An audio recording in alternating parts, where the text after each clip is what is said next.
Hello, everybody. My name is Angelica Estrada, and I will be presenting License to Text. Hope you guys are all having a great day and enjoy this presentation.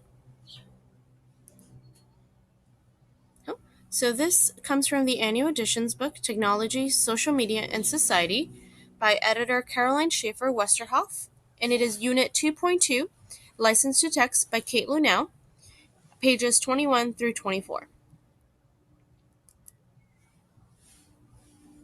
Okay, a few learning outcomes. After reading this article and after seeing or hearing my presentation, you will be able to extrapolate from data and anecdotes to what extent the reported trend of less auto ownership and use is real. You'll also be able to understand that changing patterns of internet use may have systematic impacts on non-internet behaviors of people and on whole industries dependent on those behaviors.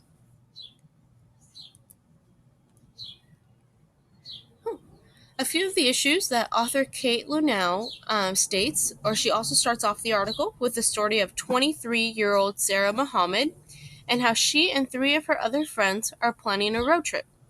Muhammad later states that she won't actually be driving because she never got her driver's license. So the four girls going on this trip, only two of them can actually drive because they have their license. Lunau also states that Muhammad is one of the growing number of younger people who shrug their shoulders at the idea of getting a driver's license. Well, this may be because technology is a leading factor in the decline of teens getting their licenses, but also environmental factors, cost of owning a car, and the need for one.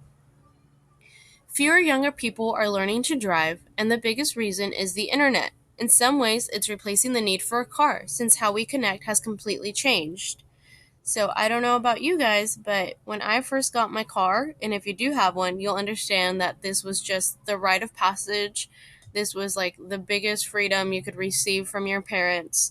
You have the keys in your hand, and you can drive and go anywhere you want, whenever you wanted.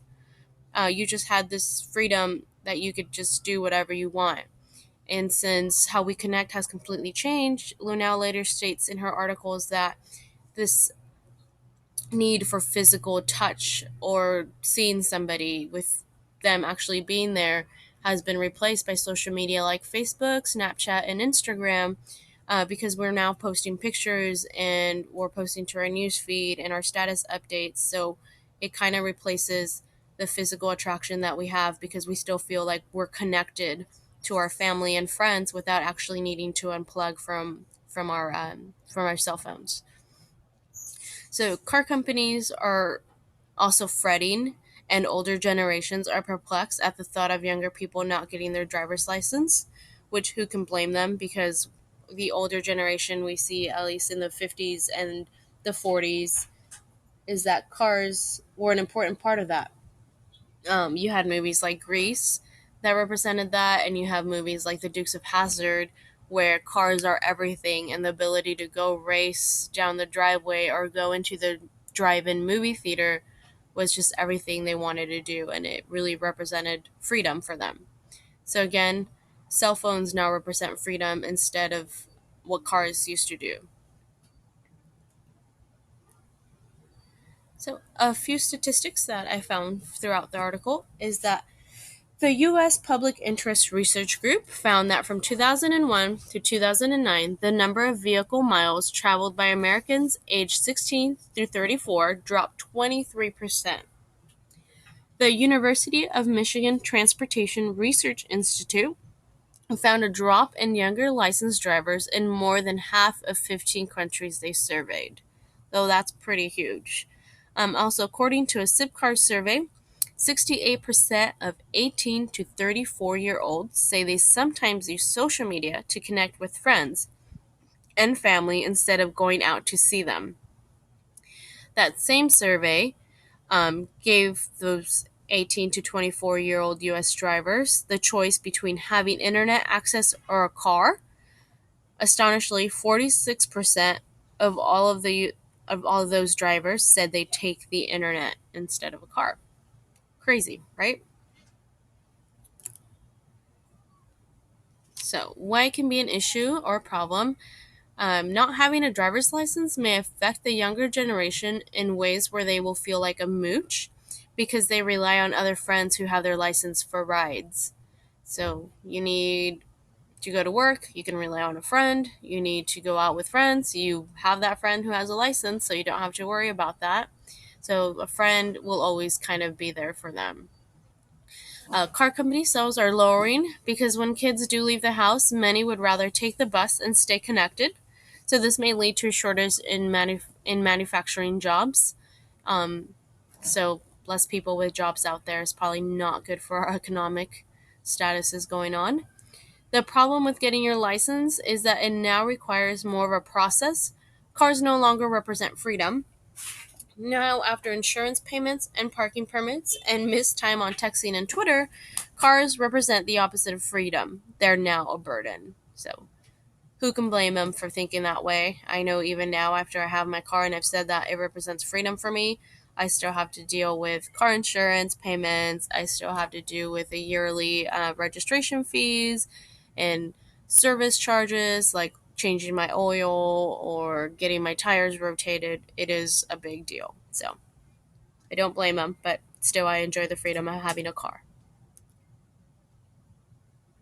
Oh, so, a few solutions to encourage the young to get a license could be that car companies are already advertising the use of media in cars so people can remain connected to their friends. For example, Chevrolet MyLink, an infotainment system, lets a driver connect his or her smartphone with a car to access personal music, libraries, video and photo albums on color touchscreens. The Ford Sync system can stream music from the driver's phone through the vehicle sound system and read incoming text messages out loud, among many other features.